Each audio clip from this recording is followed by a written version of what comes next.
Hey there everybody, Steve here. How are you all doing tonight? I guess I should say, I apologize for my kind of shabby appearance, not that it really matters that much to me. But I woke up, I've been a little bit under the weather, not with coronavirus.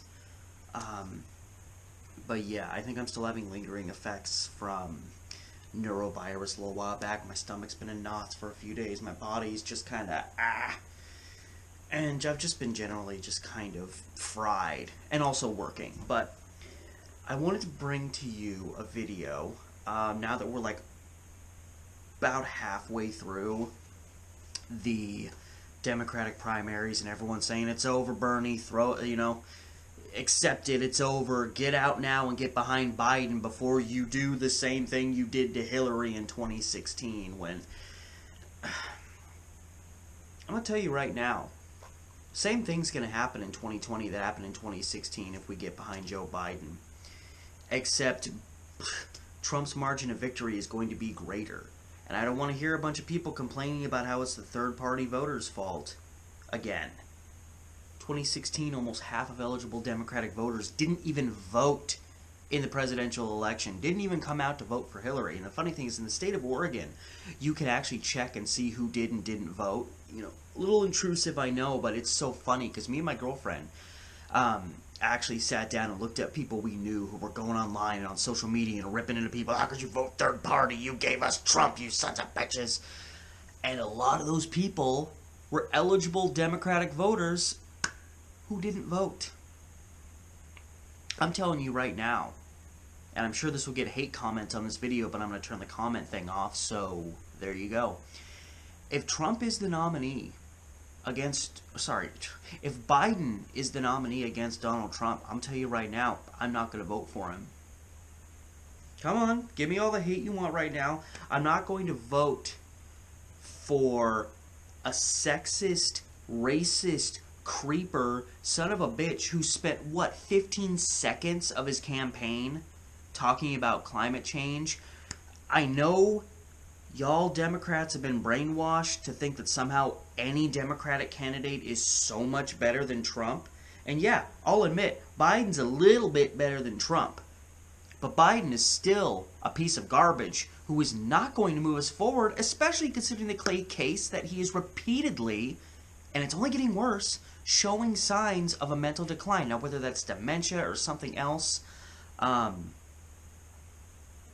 I can't say for certain yet. All I know is from my personal experience, and I think millions of people out there can understand this and agree with me. The things that I'm seeing Biden has done that people are calling out, saying, that's a sign of dementia, that's a sign of dementia. These were things I remember my own grandmother starting to do, calling my mom by her sister's name. I remember her doing that when we visited, and just kind of these little things that you kind of want to laugh off and say, oh no, I'm just getting old. And then, a few months down the road, my grandma and grandpa come up and visit us, and she starts rambling about when she's going to get to go visit her sister. And my grandpa had to remind her that her sister had been dead for 10 years. And then she started rambling about when she was going to get to drive again. And she hadn't had a license for almost a decade, and she was a crazy driver as it was. And it was just, it progressed. And it progressed quickly. So I'm telling you, this guy's mental state is deteriorating. And I'm not saying that, see, I love Bernie Sanders. Y'all know I love Bernie Sanders. But if Bernie Sanders was showing clear signs of mental decline, I would say he needs to get out of the race. No matter what good he wants to do in the world, if he doesn't have his mental faculties, functioning properly, you should not be allowed to be the President of the United States. The moment that stuff becomes clear, you need to step down. But of course, if Biden steps down, it's pretty much Bernie running away with it. So, the Democratic Party and all the candidates that stepped aside conveniently when Biden won South Carolina and all of a sudden closed the gap on Bernie, all these people, and I mean, a bunch of us I'm sure did, but I called it days before it happened. I said, watch, a bunch of people, not Elizabeth Warren, a bunch of people are going to drop out before Super Tuesday, because we now see that Pete Buttigieg, his momentum died quick. Amy Klobuchar is not going to compete. Tom Steyer was doing better than expected, but he wasn't going to beat Bernie. So all these people that were perceivably more likely stealing votes from Biden than Bernie, they all dropped out before Super Tuesday. And of course, Elizabeth Warren, who's the candidate whose supporters are most likely to go for Bernie, she stuck it out. And then she finally dropped out. And, you know, that was major. Literally. South Carolina, one state, completely shifted everything. All that stuff that happened. And, you know, none of it's, you know, on the face of it, you know, nothing illegal happened. Candidates can, you know, step in and drop out as they please. But the fact of the matter is they all did this to screw Bernie over. We all know it. Just accept it. And that completely changed everything. Bernie was totally... He's the first candidate ever to win Iowa, New Hampshire, Nevada right out of the gate. First candidate ever. Hillary didn't do it. Obama didn't do it. None of these people did it. So, you know, I want to discuss, you know, in a little bit of detail, some of the things that have been going on. And how we're being misled, we're being led to... I mean, even after Super Tuesday ended, people were getting despondent, thinking, well, here we go, Bernie's going to get screwed again. And they're trying to do it again. And they're screwing him even harder this time. Because they have to. Because, let's face it, Joe Biden came into this election losing momentum, and now they've had to do everything in their power to spoon-feed him momentum. He didn't have anywhere near the support Hillary Clinton had going into the 2016 election. And yet he's doing things that Hillary Clinton couldn't do in 2016. And, you know, you barely ever see him coming out and talking, but he's somehow got all of this support all of a sudden. Just came out of nowhere. So first things first is I want to address this whole notion that, you know, Bernie Sanders is a flash in the pan. His time is come and gone. He had his moment in 2016, but people don't really support him the way they used to. And it's like he's closer to Joe Biden now. Considering all the states that have voted, he's closer to Joe Biden now than he was to Hillary. You know, and a lot of the most Biden-friendly states have already voted. You know, from pretty much the D.C. area down the, you know, East Coast up through the Gulf. And theoretically over to Texas, because Bernie got destroyed in Texas in 2016, and now they almost tied. Which I'm going to talk a little bit about Texas here with you. Now, that being said, you know, some states Bernie won have flipped. Idaho, Minnesota. I don't know what the hell happened in Minnesota. Minnesota, I don't know what kind of crack you're smoking, but you need to get rid of it. Maine, he should have won. Massachusetts, he should have won. Now, granted, Massachusetts, Hillary won, but there's these states that Bernie should have won. Despite all that, I'm going to have a lot of graphics in here because I'm going to be having to reference a lot of so many damn notes that I took. But let's look at the states that have voted so far. Now, that being said, I took out caucus states, or states that were a caucus one or both years. So Iowa, because the votes aren't really representative of like what primaries are. In some of these states, you can only get the state delegate equivalent numbers. Like North Dakota, I couldn't get the actual vote numbers, so I wouldn't even know how to compare it to the North Dakota caucus that happened on March 10th. So eliminating Iowa, Nevada, North Dakota, and Maine, because those were caucus states in 2016, and Maine became a primary this year. And including the Washington primary, which wasn't really significant because the caucus was really what determined things. But at this point, with the states that have voted, in 2016, Bernie had a grand total of 6,594,365 votes. At this point now in 2020, Bernie has 5,815,409 votes.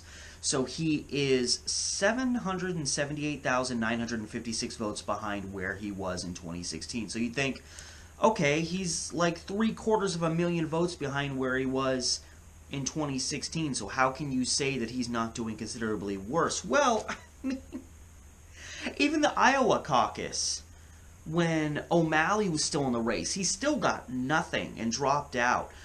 Pretty much from the get-go, it was only Hillary and Bernie in 2016. Pretty much all the states they've combined for, 97, 98, 99% of the total vote. But even the first four states, obviously there were several candidates. There was really 5 candidates really duking it out. Well, I mean, I guess you can include Tom Steyer. There was 6. It was Bernie, Joe Biden, Pete Buttigieg, Elizabeth Warren, Amy Klobuchar, and Tom Steyer. And these people were all, and Bloomberg hadn't even come into it yet. And see, so you could say, well, Bernie still should be doing better because by the time South Carolina was done, it's only 4 states. Steyer, Klobuchar, Buttigieg, they'd all dropped out. But Elizabeth Warren stayed in the race. And that's not only a vote getter, that's a person who could potentially steal Bernie votes. But then we have to remember that the moment these people dropped out, Super Tuesday, huge day, 15, states are voting.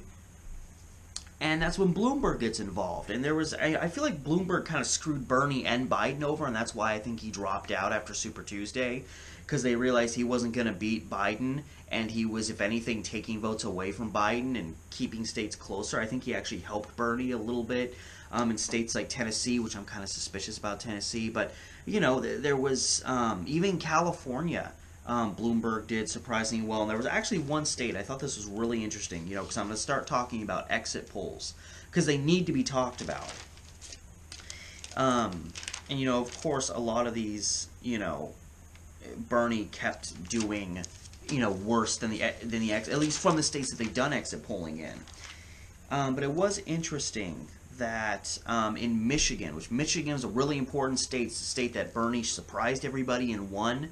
In 2016, it would be a big deal if he won it again. And, it's another state where I think Joe Biden was going to still win, but he did better. Joe Biden did better than the exit poll said, and Bernie did considerably worse. But also, in the state of Michigan, and again, more than 2 or 3% off in the exit polls is at least a signal that something's amiss, a potential sign of voter suppression. And of course, the bigger that number gets, the more likely it is of voter suppression. Once you get to a point where it's like 7, 8, 10% difference, like that's a clear sign. And people argue about that all day long, but that's what exit polls are for, is to potentially show. I mean, it's one of the things that they're there for, is to show the possibility that something isn't right, something's getting messed with. And in Michigan, Mike Bloomberg was projected to only get 1% of the vote. And yet he got 4.6% of the vote, did 3.6% better than the exit poll showed. He did 460% better than projected. Now, it's obviously small numbers he's getting, but still, 4.6 times better than he was expected. I mean, if you're getting half the vote, in the exit poll, and that's off by 2 or 3%, that's one thing. That's not that much. Like, we thought he'd get 50, but he got 52. We thought he'd get 47, but he got 45.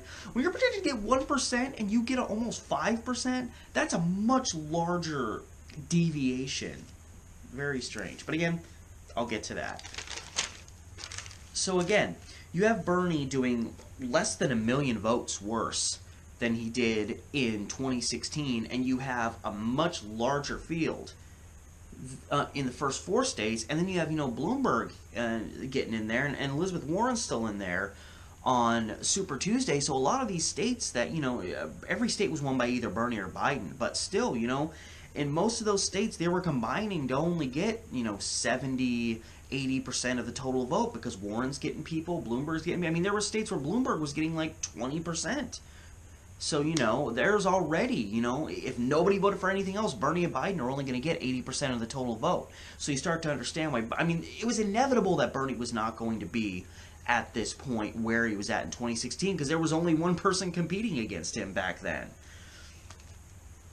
And so, I'm actually surprised that he's only like almost 779,000 votes behind where he was, considering how thick the field has been. We're almost halfway through, and like literally March 10th was the first time where it really was becoming more just Biden and Bernie. But still, some states, March 10th, like, more than 10% of the vote was going to other candidates. And that's the thing is, like, Pete Buttigieg dropped out before Super Tuesday. There was a bunch of states where Pete Buttigieg was still getting 8 to 10%. He was still pretty much getting the same percentage he was getting in other states, even though he dropped out, because some people just want to support him and write him in, and other people just don't pay attention and don't know who's in or who isn't in anymore. And if somebody drops out but their name's on the ballot, people are, still going to vote for him. So even after, Buttigieg and Klobuchar and Steyer dropped out, these people were still getting votes. I want to say, I forget what state it is, but in one of the states for a while, Pete Buttigieg was beating Elizabeth Warren in a state where she was still viable, and he step down. So there's a lot of votes in this thing that have gone towards other people. So the fact that Bernie is still only like, what, maybe 90%, between like 85 and 90%. I can't, we're dealing with millions here. But he's still only like 85 to 90% behind where he was in 2016. So it's kind of a misnomer to say that he's not doing well or that his revolution has died because he doesn't have the same number of votes. The more candidates you get, inevitably the more the votes are going to be spread. All right? If, Bernie and Hillary had 4 or 5 other candidates in the race who weren't really going to compete with them but were in there, Bernie and Hillary wouldn't be getting 98% of the total vote. They'd be getting like 80%, and those delegate counts would be getting closer. But let's look at March 10th. Just the states in March 10th. Now, I'm taking North Dakota and Idaho out of the mix specifically because, the way that they did their caucuses. Well, first of all, North Dakota's caucus for 2016, I could only find, again, their state delegate equivalent numbers. I couldn't find the actual votes beforehand. So the number wasn't even remotely matching the 2020 caucus results. And in the case of Idaho, they had a caucus in 2016 and a primary in 2020, so you can't compare the numbers on that. You can, compare percentages, but I took them out because you couldn't match them number for number. This leaves Washington, Missouri, Michigan, and Mississippi, all states that Biden won. So you say, yeah, Bernie had a bad day on March 10th. And obviously, showing that the numbers don't always, or that, that doesn't tell the full story doesn't suddenly mean that things are looking great for Bernie. He's still over 100 delegates behind. And he needs some help. And people need to realize that Joe Biden is not in great shape. They need to realize his scumbag record, and they need to pay attention, and they don't. And I keep seeing all these people online saying, well, you're never going to get the perfect candidate. So, which is them trying to, it's obvious that is a snide way of saying, all you Bernie people, you got to vote for Biden. I know you don't like him as much, but you need to support him anyway. Which is insane, and it shows how ignorant people are about this man's past, his racist past, his sexist past, his creeper past. How many more women have come out and said that he inappropriately touched them? And when that became a big story, when they asked Biden about it and asked him, whether he was regretful about it, he essentially said, I'm not going to apologize for anything I've ever done. Does that not sound like a narcissist to you? Because it sure as hell does to me. And these are just a few things. I don't understand why people can get behind this guy and act like and he polls worse against Trump. And I'm worried in his mental state how he's going to perform. And it's not just the things he says, it's the way he talks. I see video of Biden from even just a year ago, and he's a politician. Hello, America, I'm Joe Biden, how are you doing? And then I saw him, he was getting kind of heckled at an event in the last week. And you see him talking, and his voice is getting muffled, and he's like getting disoriented. And it's kind of like, no, just let me talk. There's like a muffledness to his voice. His voice is completely different in many circumstances than it was even, again, like a year ago. And it doesn't seem like anybody's, enough people are taking notice of this. But if you look at the March 10th numbers, between those 4 states where you can actually compare primary numbers, now granted, Washington's in there. Washington still had a major turnout for their primary. It just didn't really matter because the caucus was what they determined the delegate numbers on. But Bernie got 382,293 votes in 2016. He's at 518,884. And Washington, almost a week later, is still only at 94% reporting. But he's by the time Washington's done, he'll probably be almost 150,000 votes ahead of where he was in 2016. Missouri's where it really shifted. He got 310,711 votes. He got 229,532 in 2020, a drop of 81,179. Missouri's one of those states that is just, the moment South Carolina happened, they just decided we're all going for Biden. And then there's Missouri, which was, Bernie was never going to win Missouri. But still, he got 37,748 running against just Hillary. in 2016. He got 39,082 votes in 2020 with other people in the mix. He got 1,334 more votes in Mississippi than he did when he had less competition. It may be only 1,300 plus people, but that's significant. It shows even in a place like Mississippi, he's actually more popular than he was 4 years ago. And then finally Michigan, which sucks. Bernie won Michigan. That was a big turnaround. He got 598,943 votes in 2016. He's standing at 577,000 votes right now. So he's 21,942 less. But it's important to acknowledge that even in Washington, because again, you say, well, Washington doesn't really count because that's where he got a lot of his gains as opposed to other states. By comparison, but you're like, you can't really count that because like the primary wasn't as big of a deal. But you can counterbalance that by the fact that 26.8%, almost 27% of the total vote is still going to candidates that aren't Bernie or Biden. Which, again, it was only Bernie and Hillary before. And even in Michigan, 10.7% of the vote went to other candidates. And this is significant because 98% of Michigan's vote, just to show you, really, like, Bernie got less votes in 2020 than 2016 in Michigan. That, just the numbers by themselves is true, but you have to look at it in different ways. Michigan had 98% of the vote go to Hillary or Bernie Sanders in 2016, but only 89.3% between Bernie and Biden in 2020. So that's, that's what? Yeah, it's like 8.7. Is that 8.7? Yeah, 8.7% of the total vote that went to other people by comparing to Bernie and Hillary's numbers then. I mean, that's like, over 1.5 million people voted in Michigan's primary. And it'd be like, almost 9% would be like around 150,000 votes.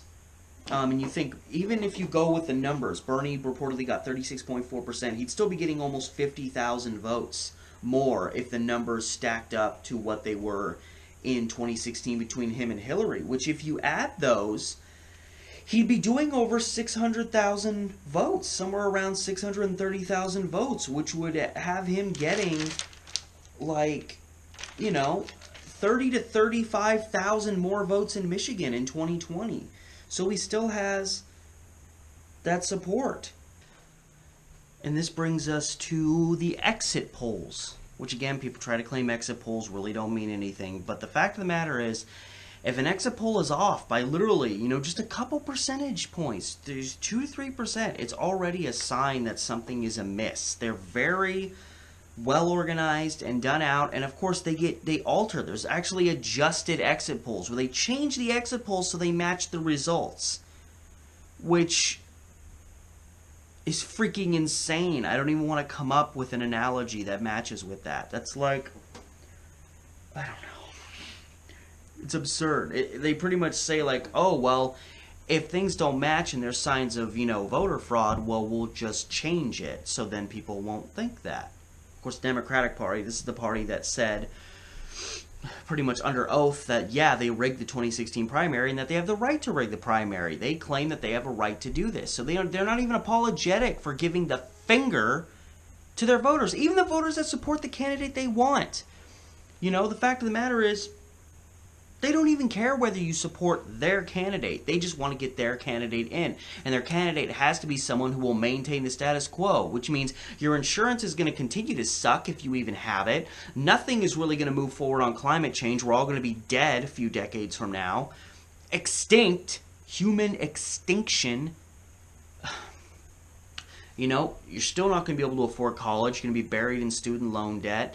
Medicare is going to go to shit. Social Security is going to go to shit. Just nothing is going to get better. It'll get a little better. But, you think Joe Biden cares about you? This is the same guy that said, don't tell me about how hard the young kids have it. I have no sympathy for that. You have no sympathy for, it isn't even about you or me having it worse growing up. It's about having respect that no matter who you are, no matter what generation you grew up in, you're going to have struggles. But how dare you sit there and act like young people have it easy when college would have, and even if, let's say Joe Biden's actually had to suffer a little bit in his life. I mean, talk about a guy who's been privileged his whole life. But let's just say he actually had to have an average life like you and me. College still would have costed him practically nothing. Healthcare would have cost him practically nothing. He would have been able to friggin' work a part-time job and get his own apartment. I mean, I don't even want to friggin' talk about how much easier he would have had it when he was my age. He's, what, 42 years older than me? That means he was like my age in like 1978. All right, you could get a 2-bedroom apartment for like $250 a month back then. Like, and of course, you know, minimum wage hasn't changed much. So people were actually, if they were making minimum wage back then, they were making a lot better money than you are making minimum wage now. Even if you're making a little bit better than minimum, like, just stop even talking about it. It's ridiculous. But let's talk about it. Now, again, you know, more than, let's say, 3 percentage points off, that's kind of, you start seeing the signs that something's amiss here. And the more bigger that gap is, the more problematic that is. Now, there's also, and this is what people are reporting on a loss. There's a, it's, you know, a loss gain number that has a margin of error of only like 5.4%. And those are the numbers where things have gone drastically in Joe Biden's favor and drastically against Bernie. Of course, most of the exit polls in 2016 and here, he's always doing worse, pretty much. There's maybe a handful of states. You know, and in 2016, the exit polling was so far off in New York that the Democratic Party was like, well, we're not doing it anymore then, because people are getting suspicious of us. Isn't that a little suspicious? So, you know, and exit polling data has been held back so much that it's hard to even get. And so far, there's really only been exit poll data released for 6 states. Those states being New Hampshire, South Carolina, Vermont, Texas, Massachusetts, California, and Michigan. Wait, is that right? I feel like I said a 7th state. New Hampshire, South Carolina, Texas, Vermont, California, and Michigan. Those are the states where the actual, like, exit poll data has been released. And in every state, Bernie did worse than projected. And in many cases, considerably worse. And I think New Hampshire was the only state where Joe Biden did worse than the exit poll showed. But he also only did worse by, like, it was like a 1%. So it was within that margin of error. But let's just look at the states. Now, again, first I'm going to talk about just the differences between what the percentage the exit polls said and the percentage that, or what the actual results were in terms of the percentage people actually got. Now, remember, more than like 3% and we're straying into possible voter fraud to some degree. Now, New Hampshire, I actually put Pete, because Pete outdid his exit polling by like almost 3%. But Joe Biden was, again, he did like 1% worse. But Bernie was at 25.9% in the exit polls, finished 25.6%. So that's pretty close. That's a 0.3% difference. That's normal. And Bernie won New Hampshire. Now let's look at South Carolina, which was the state that turned this whole thing around. The exit polls had Joe Biden at 44.7%. He ended up getting 48.4%. That's a 3.7% gain. So not too terrible, but a little high. And Bernie was at 21.3%. 19.9% is what he got, so he did 1.4% less. So that's pretty meek, but we're talking a difference. Then you've got Texas, and here's where stuff starts getting, you know, Joe Biden exit polled at 34%. He finished at 34.5, so a 0.5 gain, not much. Bernie was also polling at 34 in the exit poll, so they should have been pretty much tied. But he ended up getting only 30% of the vote, so 4% less.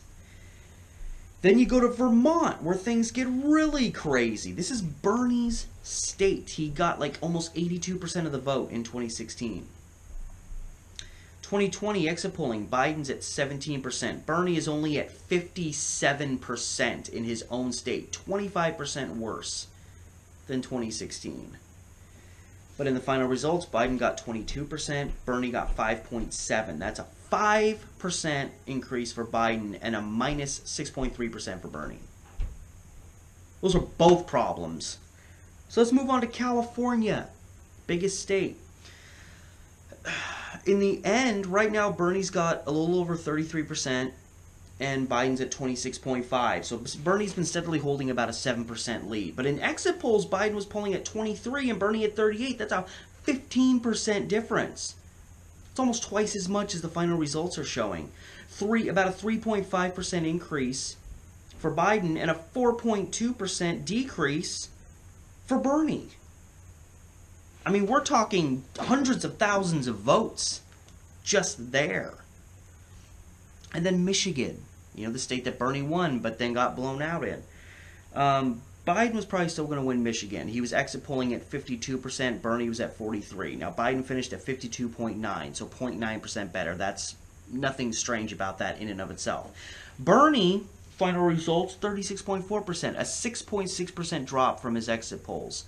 So in pretty much in every state, his drops in South Carolina and New Hampshire were not spectacular, but the other 4 states, was 4 to 6.6% in a drop. Those are all suspicious. And, Joe Biden, almost a 4% gain in South Carolina, 5-point gain in Vermont, 3.5 gain in California. And it's interesting, I noted, I don't know how suspicious this is, but everybody except Joe Biden and Amy Klobuchar did worse than their exit poll numbers in South Carolina. And then again, I have to reference Mike Bloomberg. He went from 1% projected in the exit polls to 3.6%, or 4.6% of the actual vote that he got in Michigan, which is crazy. And again, New Hampshire, Bernie only dropped by 0.3%, and South Carolina, he dropped by 1.4%. That's within the margin of error. But in those 4 other states, Texas, Vermont, California, and Michigan, we have Bernie's own state, and then 3 of the largest states in the country, California, Texas, and Michigan. Those 4 states combined, Bernie had an average drop compared to the exit polls to the final numbers of 5.2%.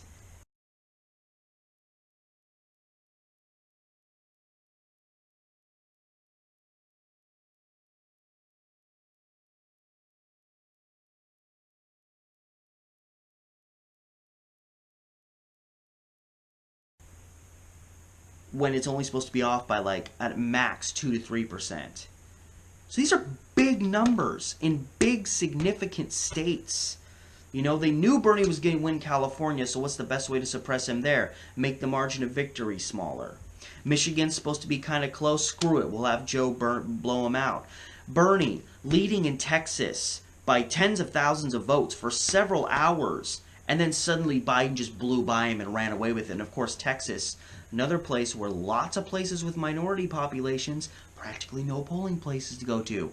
Just like Arizona in 2016. They went from 200 polling places down to 60, and they knew they were likely going to have a record turnout. But they suppressed all the voters. Remember 2016 Arizona? Everybody standing in line, elderly people having to go home so they didn't collapse in the streets. Great voter suppression.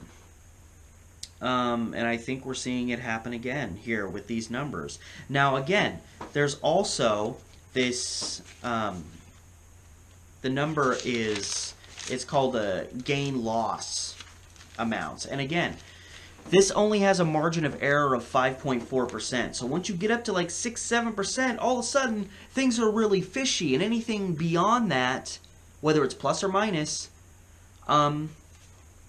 is just greater signs that something is amiss. So let's start with, I didn't have them for New Hampshire, but let's start with South Carolina. Again, the state that turned it all around. The gain-loss amount, again, have the number, 5.4% margin of error in your mind. In South Carolina, Bernie's gain-loss amount was a negative 6.6, whereas Joe had a gain of 8.3%. So both of those are outside, of that number. Now, Texas, Joe had a gain of only 1%. That's not strange. But Bernie, again, Texas, this thing where Bernie was holding the lead and then suddenly Joe just shot past him. Joe had a gain of 1%. Bernie had a loss of 11.8%. You know, and this stuff only gets worse. Michigan, Joe Biden had a gain of 1.7%. Again, within the margin of error. Bernie had a loss, 15.4% in Michigan. Almost 3 times outside the margin of error. But we're not done. California, critical California. Exit poll gain loss. Joe, a gain of 15.3%. Again, almost 3 times beyond the margin of error. Bernie, a loss of 11.1%. You know, Bernie, Jesus. And then Massachusetts, where Bernie was projected to win. Joe has a gain of 16.2%. Exactly 3 times beyond the margin of error. Bernie had a loss of 12.4%. And then you look at the fact that Joe only won by 4.5%. Or sorry, that's Texas. Joe only won by about 7% in Texas. Those changes are huge. But let's take a look at Vermont. Do you want to talk about strange insanity? Vermont.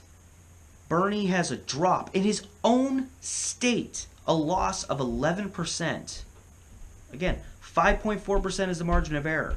You know what Joe Biden's gain loss was in Vermont, Bernie's home state? He had a gain of 26.1%. More than 4 times beyond the margin of error. I'm sorry, but if the margin of error in something is 5.4, you can say whatever you want about polls not mattering. 26% gain loss? It's obvious something happened. How does Bernie Sanders beat Hillary Clinton, who had so much more momentum and was so much more wanted than even Joe Biden is now? They've had to throw all their eggs into one pot just to keep Biden in the game, whereas Bernie was constantly trying to catch up. Bernie got almost 82% of the vote in his home state in 2016. And here he is, still getting good votes, still getting good support. And yes, there were other people. Bloomberg was still in the race, Warren was still in the race. Some people are going to vote for Buttigieg and Klobuchar and Steyer. But still, this is his home state. He should get at least 65-70% of his own state. He gets 50.8, only 57% in the exit polls. How does he do so horribly? And I checked every county in Vermont, and practically there wasn't a single county in Vermont that Bernie got worse than 80% of the vote against Hillary Clinton in 2016. But in practically every county in 2020, he was doing between 45 and high 50s percentage. And it's just, it boggled my mind. And see, here's the thing. You think like, okay, well, the votes spread out a little bit more. That's fine. Bernie had 115,863 votes in 2016 against Hillary. He only had 80,121 votes in the 2020 primary. He had over 25, was that right? No, he had over 35,000 fewer votes than he did in 2016. And he only had 80,000. That means he barely got more than 2/3 of what he got in his home state in 2020. I mean, where did all of his supporters go? People in Vermont still love Bernie every bit as much now as they did in 2016. Nothing's changed. How did nobody show up for him? And Hillary Clinton got 18,335 votes there. Joe Biden got 34,734. He got almost double what Hillary got in 2016. When in 2016 there was no other competition. Joe Biden had more competition. He had Elizabeth Warren to worry about. And so on and so forth.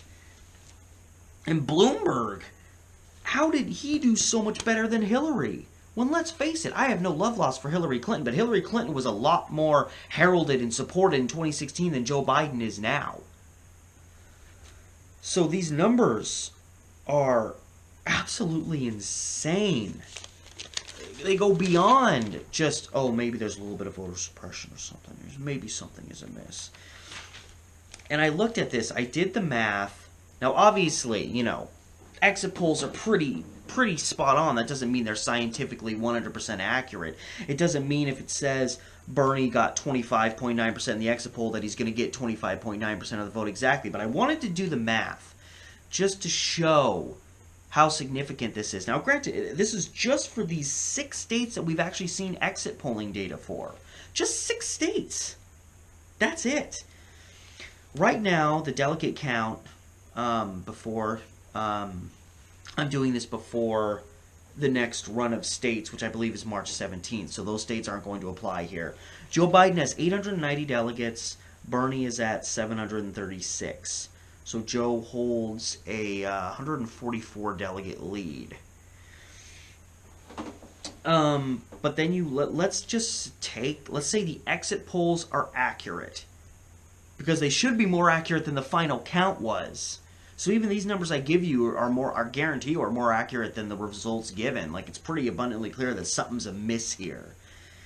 And I did it right here. All of this stuff, I literally put Joe Biden and Bernie Sanders, and and then I took the total vote from these states, New Hampshire's total vote, so that, I'd have 295,622 people in total voted in the New Hampshire primary. And Bernie was projected to get 25.9% of the vote. So I put, what would Bernie Sanders' numbers be if he actually got that, as opposed to like the 25.6 he got. So it wasn't that much different. But, when I did this, I had Bernie gaining almost 7,400 votes in South Carolina, gaining over 83,000 votes in Texas, gaining almost 180,000 votes in California, 179,797, almost gaining 10,000 in Vermont, which would make sense, and in Michigan, I had him gaining over 100,000 votes, 104,789 votes. And of course, with him gaining and Joe losing compared to the exit polling, there was a shift in delegates. I had an overall delegate change of 56. I had Bernie gaining 29 delegates and Joe Biden losing 27. The big thing being in California, where, again, Bernie's only beating Biden by like 7%, but in the exit poll, he was beating him by 15%. I had Bernie gaining 15 more delegates in California and Biden losing 14. So you look at that, 144 delegate lead for Biden, you subtract 56 and suddenly it's an 88 delegate lead. And that's just adjusting for these 6 states where we actually have the exit polling data. Now again, this isn't scientific.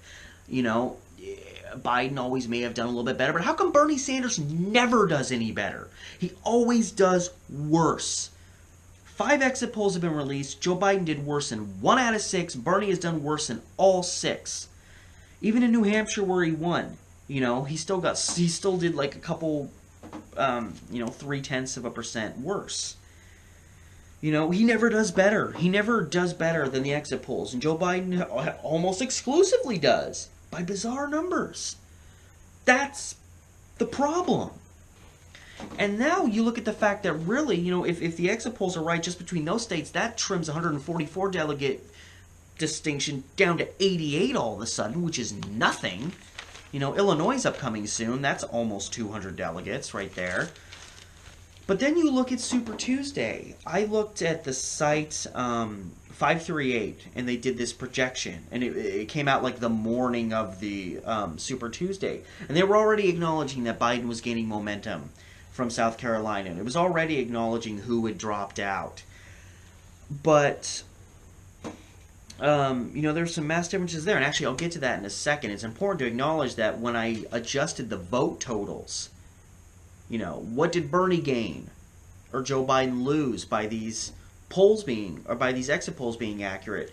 And in that shift, it showed that Bernie did 385,469 votes worse than if he matched with the exit polls. Joe did 239,631 votes better than the exit polls projected him. That is a combined difference of 625,100 votes. That is almost 2/3 of a million votes. Now again, I know that exit polls aren't scientific and they're not absolutely perfect, but this should be a much better representation of the real vote than what we're actually getting. that is just, totals going way outside the parameters of a margin of error. And,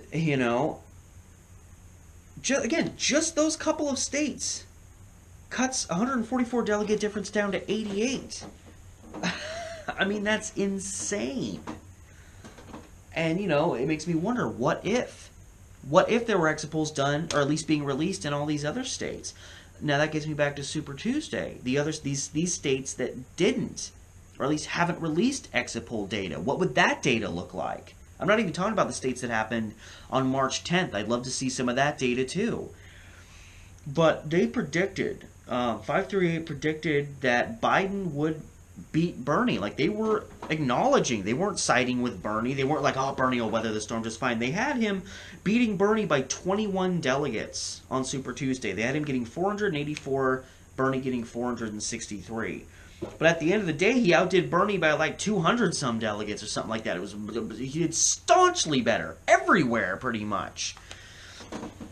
Here's a succession of states. They projected Bernie to win Minnesota, to get 26 delegates, and Biden would get 20. Biden won Minnesota, which still just blows me away how that could happen. Instead he got 38 delegates to Bernie's 27. So instead of Bernie winning by 6, he lost by 11. That's a difference of 17 delegates by their projection.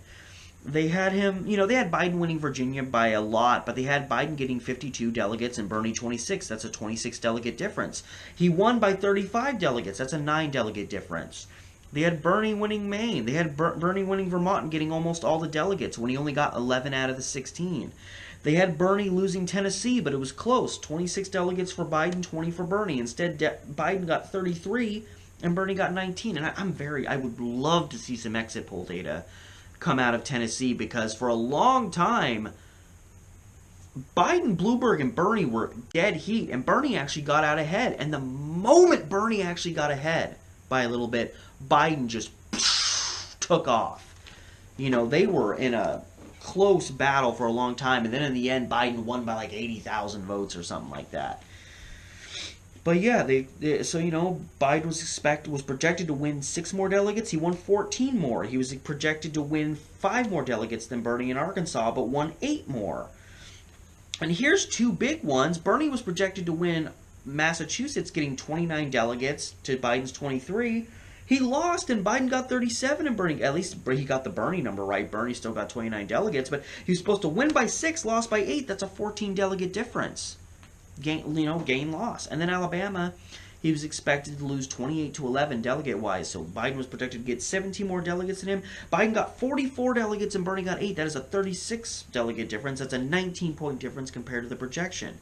So just those states I listed for you, Biden did 78 delegates better than their projection. Just in these states I mentioned. The difference was always in his favor, and he did 78 delegates better than projected. Those were all 78 delegates that they thought would go to Bernie.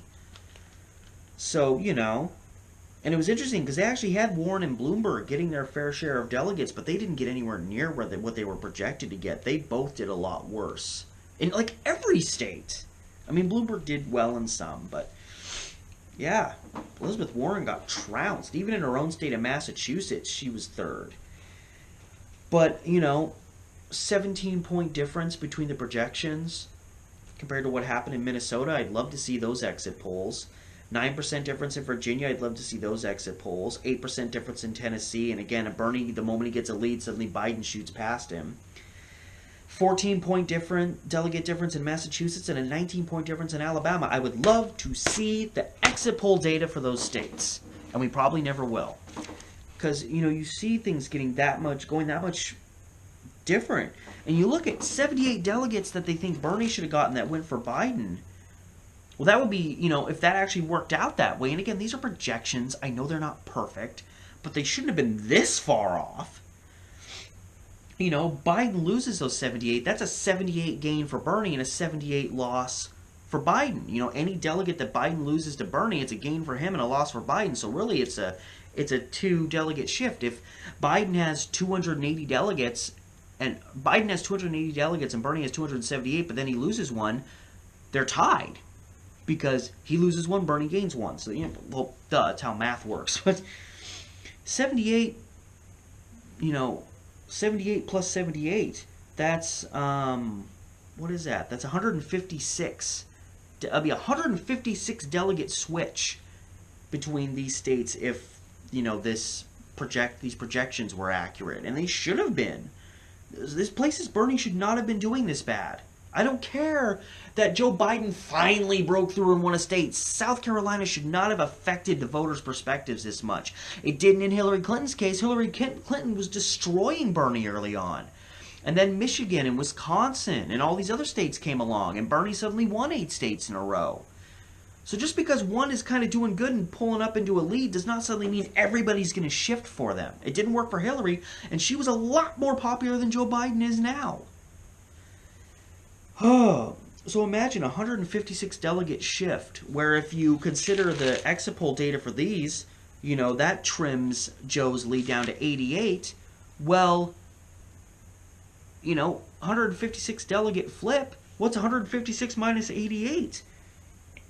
That's 68? Yeah, Bernie would be up by 68 delegates right now if this matched up perfectly. So it shows you how easily this could be close and how there's suspicious things going on that are, pushing Biden up and keeping him in the lead. And I just, they're having this debate. I think, I'm recording this on Saturday, March 14th, so the debate hasn't happened yet. We'll see what effect that has, because we got states coming up here on Tuesday again. We got some big states coming up, and Bernie's got to do well in those states. And, they'll show in everything. I actually looked at polling data for the states that happened on March 10th, and they said that Biden was winning North Dakota by like 34%, and then he lost by like 15% or something like that. They pretty much had him pulling ahead by like 30 or more percent in like every state. So, except for Washington. Washington was going to be close no matter what way you shake it, and it's proving to stay really close.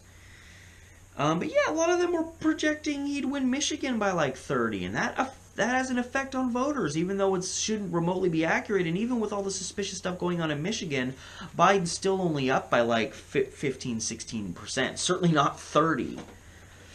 So they're going to keep telling us over and over again, whatever states are happening this coming Tuesday, they're going to say that Biden's light years ahead in all of them, and Bernie should have dropped out by now, and why is he even staying in the race? He has no hope. Because they're trying to affect the voters and make them support this guy who inappropriately touches girls, doesn't care about our climate, doesn't care about our screwed up prison system, doesn't care about our messed up college system, our educational system as a whole, doesn't care about health care for anybody, and he's going senile. Like, seriously. We're putting the next, at this point, we're putting the next, well, really 5 years almost.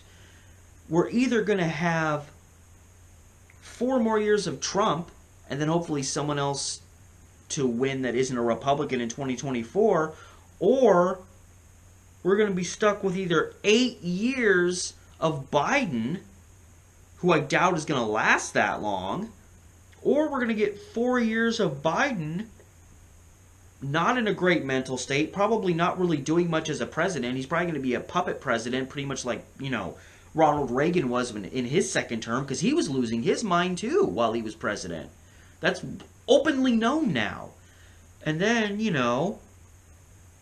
either we're stuck with 2 terms of Biden, which again, I don't think he's going to make it through 8 terms, or we're going to get him, and then we're going to probably get stuck with another Republican in 2024, because we keep talking about how we need to bring other people into the fold, and we need to create a third party that actually gives a shit. But then it never happens, because everyone just, everyone talks about it during the primaries, and now by the time the next election comes around, we need to have this. And then nothing happens for 3.5 years, and then we end up in the primary, and it's a Democrat versus a Republican again, and it's never who the people want. I mean, I guess the people voted for Trump in 2016. Why? But the Democratic Party has shown they'll see to it. They will make sure that it's the candidate they want, not the candidate you want, that is going to be running for the White House. They saw to it for Hillary Clinton, and they're really seeing to it now for Joe Biden. They've done everything in their power to make sure that he has gotten all the support he needs and that he is going to forge ahead. And even if Bernie won, he probably wouldn't win with enough delegates to guarantee him the nomination. And even if they did, the Democratic Party would try to block him probably. And, even if he won, just won the primary race in general, the Democrats would just bust out their superdelegates to vote against him and to vote for Joe Biden anyway. Good luck, Democratic Party. You're really stirring the pot now. You have a party that a lot of people already left in 2016, and if you screw Bernie again like you are, you're going to lose more support. Not that they're all going to go for Trump or become Republicans, but you're going to see a lot more of them going to being independent, becoming Green Party members, and you're just, you're just stirring yourselves around in your own witch's brew. In the Republican Party already is a party where their voters Democratic voters never remember to turn out for some reason. Hillary Clinton got more votes in the general election, but the fact of the matter is there was still a bunch of Democratic voters who didn't show up. You can blame third-party voters all you want, but there was a lot of states that Trump barely won, and if a handful of Democratic voters had shown up and done their civic duty, Hillary would have won those states, and she probably would have won the presidency. Democrats, you can spend all your time acting like you're the saviors of the world, and you can blame everyone else, the Republicans, the Bernie supporters, the third-party voters. You can spend your whole life blaming everyone else for stopping you from creating this wonderful heaven on earth, even while you're continuing to support candidates that don't support the stuff that you claim to support. The fact of the matter is you are setting us up. Those of you that want to fall in line, those of you that are centrists, that want an establishment candidate who is not really going to do anything, you're all going to fall in line behind Joe Biden. And guess what? Whether he wins or not, you're still going to be finding yourselves very disappointed with the way your lives are going. Because Joe Biden isn't going to help you. Trump isn't going to help you either, but Biden ain't going to help you. All right? Joe Biden doesn't care about you. He's made it pretty abundantly clear. He laughs at the poor. He says that the millionaires and the billionaires aren't the bad guys. When they're the ones snatching and hoarding money, they're the ones running corporations and paying their employees shit, while their employees are doing all of the actual work that is bringing money into your company and thus giving you money. This is the guy that won't even apologize for inappropriately touching women. This is the guy that stood behind an amendment that said women do not have exclusive rights to their body. While Bernie Sanders was saying before Roe versus Wade even happened that the decision of an abortion is between the woman who wants to have it and her physician that is going to do it. That's what Bernie Sanders said. And up until less than a year ago, Joe Biden was still standing behind the Hyde Amendment that said women should only be allowed to get abortions under certain circumstances. And then when he got a bunch of shit for that, that was when he suddenly decided to change his mind. And all these Democrats came out and said, oh, look, Joe finally realized how wrong he was. No, he didn't. You think a guy's going to suddenly change his mind about something he stood by for over 40 years like that? No, he did that because it was negatively affecting his campaign. And when you're running for president, negative influences don't help you. He doesn't give a shit about women's rights, and that's why he teaches them like objects. I don't understand. I mean, I do understand. People support him because they don't know anything about him, because they won't do their research, and then they don't get why people want. And they think that Joe Biden is like this imperfect but good guy. He's Grandpa Joe, And it's because none of them will actually research this guy. I see people that say, I stand behind Joe, I really like him, and he's you can tell by looking at him that he's a good guy, and it's like, do 5 minutes of research, and if you have an objective mind, your mind will be changed immediately. It's very frustrating to watch people just continue to say, screw it, On the outside, I'll stand here and act like I care about all this stuff, but on the inside, I really don't care. So I'll continue to vote for people I know nothing about, and then be bewildered when people who are actually educated, none of them want to support these people. Why is it that people actually look into this stuff? People who actually, examine it and look at the really, really objectively look at the people running, why do those people never seem to support the Trumps, the Hillarys, and the Joe Bidens, and beyond that, the Pete Buttigieg's of the world? Isn't that interesting? It should be. And that said, I think I've gone through all the notes that I've taken today. This is supposed to be a day of rest and relaxation. Well, clearly that didn't happen. But you see what I'm saying? You know, it's a misnomer to say that Bernie is underperforming, and it's a misnomer to say that Joe Biden is justifiably winning this election. Literally, the Democratic Party has thrown all of their eggs into one basket with this guy. And, you know, these people know it. Why do you think you never see Joe Biden really coming out and talking that much? You see him come out and talk for a couple minutes at a time. Meanwhile, Bernie's going out and giving these really long speeches. Everyone's talking about how Bernie's all worn out and he can't make it and he's too old. He's 78 and he had a heart attack. He had a heart attack and came back better than he was before. And newsflash, Joe Biden's 77. He's practically the same age as Bernie, and he's the one that is clearly in decline. And I don't like Joe Biden, but I'm not going to revel in the fact that this guy is clearly having, you know, a mental lapse of some kind. It's sad and it's tragic that this happens to a lot of older people. And people, it's happening to Joe Biden right now. Can we quit acting like it's some wild conspiracy theory that Joe Biden is slipping? Because he is. And a bunch of voters want to take this guy and put him up against Donald Trump, whose arrogant ass is going to mop up the floor with Joe Biden, especially if he's slipped a little bit more a few months from now when he gets the nomination and all of a sudden has to do presidential debates against Donald Trump. I see people reference this over and over again online. With where Joe Biden is right now, this is not a guy you want having to go up against Donald Trump in a debate. If you really want a candidate, that's all the Democrats talk about. We need a best candidate to beat Donald Trump. And you're putting a guy who's going senile ahead as a front runner to run against him. Don't be shocked when it blows up in your face.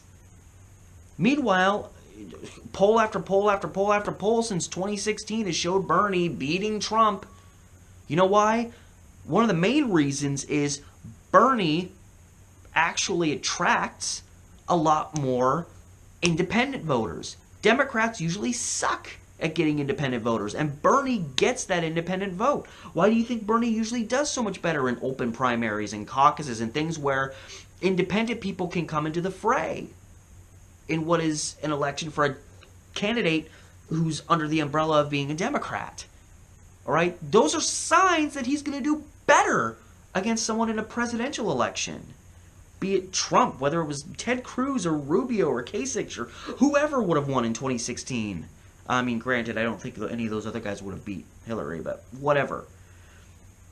It's abundantly clear, and it has been abundantly clear, that Bernie has the best shot at beating Trump. He has fantastic ideas that he time and time and time again shows us how it's going to get done, but then a bunch of idiots sit there and say, well, I don't get it. How is he going to make all this stuff happen? And it's like the stuff that he says he's going to make happen are things that are happening in countries all over the world, countries that have a lot less money than us, a lot fewer resources than us. We're America. We should be able to do anything that any other country can do. But the fact of the matter is, we're going to be told time and time again that it's not possible. It's going to lead us to fiscal destruction. And I apologize, I'm itching my nose a lot. I'm not a drug addict, I promise you. It's just really warm in this room, and my nose dries out a lot. Side note. But yeah, you know, if you want something to actually happen with climate change, hopefully vote for Bernie. And remember, you know, in the midterm elections or the elections for Congress, remember to vote in those too, because those people also matter. You know, the House has flipped blue, but, you know, the Senate hasn't. So, you know, if we get Bernie Sanders into the White House with a blue House and a blue Senate, stuff might actually happen. I mean, granted, pretty much all politicians are scum, and they're going to fight Bernie on a lot of stuff, but they're also Democrats, and they're going to want to see to it that, you know, certain things go beneficial for him, because he's going to be, whether they like it or not, representing the Democratic Party, and you might actually see something happen with climate change, with our educational system, with everything, with housing problems, poverty. I mean, oh my God. The things we are capable of doing if we would just acknowledge that maybe certain people in our society should not have, there should not be one person who has billions and billions of dollars all to his or herself. And it's really problematic that we have so many people in our country who will get angry at people for saying that the rich need to actually be taxed a little bit more. They're more invested in billionaires keeping their money than they are homeless people finding places to live. People who have no health care actually getting some health care. It's astonishing to me the level of inhumane insanity that some people practice. And of course, a lot of people are just so wrapped up in the capitalist system that they're freaking out. They think if we shift slightly from a capitalist system, all of a sudden none of us are going to make money anymore. It's just like, it's all insanity. It really is. This whole thing, it's politics. So, I mean, I guess it has to get a little insane. But we're being completely misled about where Bernie stands now, whether he's in and out of it. Obviously, the system is going to continue to fight him. But he's a long way from being out of it. And let me tell you, his revolution, whatever you want to call it, is hardly breaking down. In fact, the ramifications of Bernie getting screwed in this election, I think, will have a much bigger ripple effect in this election cycle than 2016. Because 2016, it was a new thing, really. Now people have seen the DNC screw Bernie back in 2016. They saw them continue to screw him at the Democratic National Convention. They saw the Democratic Party, hoist their middle fingers out at all these voters who supported Bernie. They had all the elitist Democrats saying, "Oh, you're not going to support Hillary? Well, we don't need your vote anyway." Apparently you did. And you also gave us the finger, and then we're shocked come November that none of us wanted to support your corrupt, screwed up Hillary Clinton candidate. I desperately want us to have a woman president someday, but I sure as hell don't want the first person to earn that to be Hillary Clinton. I could handle it if it's Elizabeth Warren, even though, God, I have a like-hate relationship with her. But, Tulsi Gabbard was to be our first. I'd be fine with that. If Jill Stein in 2016, not that she was really going to win. There's plenty of candidates I'm okay with. If I don't support a candidate, it's not because she's a woman. It's because she's a scumbag.